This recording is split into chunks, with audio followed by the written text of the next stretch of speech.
Il existe sur cette planète un endroit où les lois semblent hésiter. Un lieu où la mer ne se comporte plus comme une mer, où le ciel devient instable, où le temps lui-même paraît perdre sa cohérence. Le triangle des Bermudes n'est pas une légende née de l'imagination humaine. C'est une anomalie persistante, documentée, observée, étudiée, puis étouffée.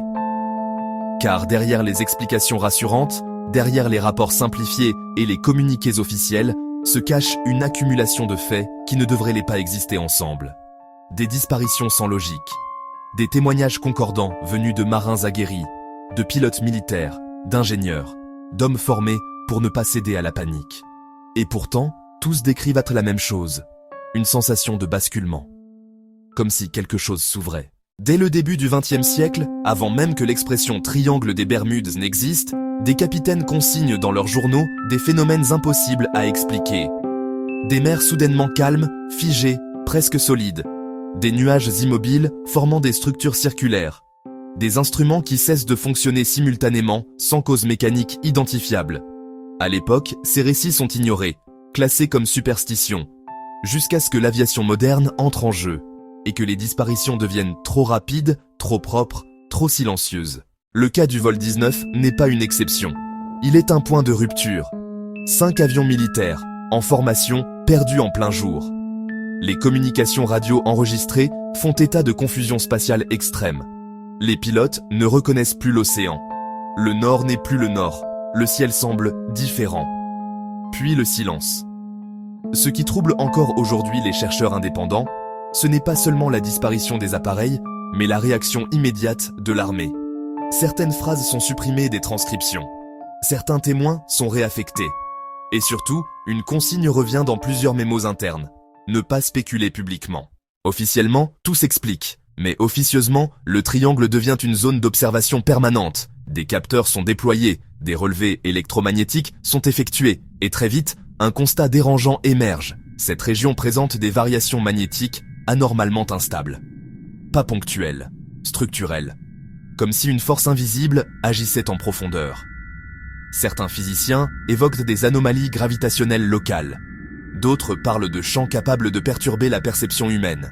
Mais ces théories disparaissent des publications grand public, trop complexes, trop inquiétantes. Puis viennent les découvertes sous-marines.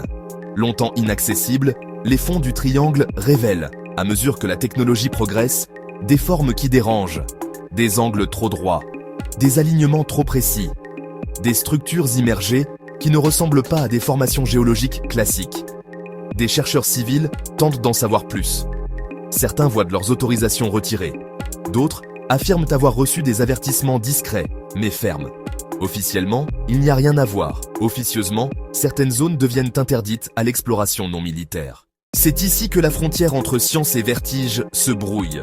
Et si le triangle des Bermudes n'était pas seulement un lieu, mais un phénomène, une zone où notre réalité interagit avec quelque chose d'autre. Des pilotes rapportent des murs de brouillard circulaires, impossibles à contourner. Des sphères lumineuses surgissant de l'océan. Des accélérations soudaines, suivies de pertes de mémoire. Ces témoignages existent, ils sont archivés, mais rarement diffusés. Trop déstabilisants, trop difficiles à contrôler. Certaines hypothèses évoquent une technologie ancienne, antérieure à notre civilisation moderne. Une énergie laissée là par une culture oubliée, ou par quelque chose qui n'appartenait pas à l'humanité. D'autres parlent de failles spatio-temporelles naturelles, de points de transition où l'espace et le temps deviennent instables. Ce qui expliquerait les disparitions sans débris, les retours impossibles, les décalages temporels rapportés par certains survivants. Car oui, il y a eu des survivants. Et leurs récits ont été systématiquement discrédités. Ce qui rend le triangle des Bermudes encore plus inquiétant aujourd'hui, c'est le silence qui l'entoure. À l'ère des satellites, des drones, de la surveillance globale, il reste l'une des zones les moins transparentes du globe. Trop stratégique pour être ignoré. Trop instable pour être exposé. Et surtout, trop surveillée pour être considérée comme anodine.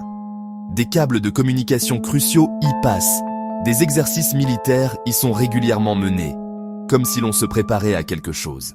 Ou que l'on contenait quelque chose. Alors, la question n'est plus de savoir si le triangle des Bermudes est réel. Il l'est. La vraie question est, qu'a-t-on découvert là-bas pour que, depuis plus d'un siècle, la même stratégie soit appliquée? Minimisée, détournée, ridiculisée. Et si certaines disparitions n'étaient moi pas des accidents, mais des franchissements involontaires? Des intrusions dans une zone que l'humanité ne contrôle pas? Le triangle des Bermudes pourrait ne pas être une énigme à résoudre, mais une limite à respecter. Une frontière invisible, et peut-être un rappel brutal que notre monde n'est pas aussi stable que nous aimons le croire.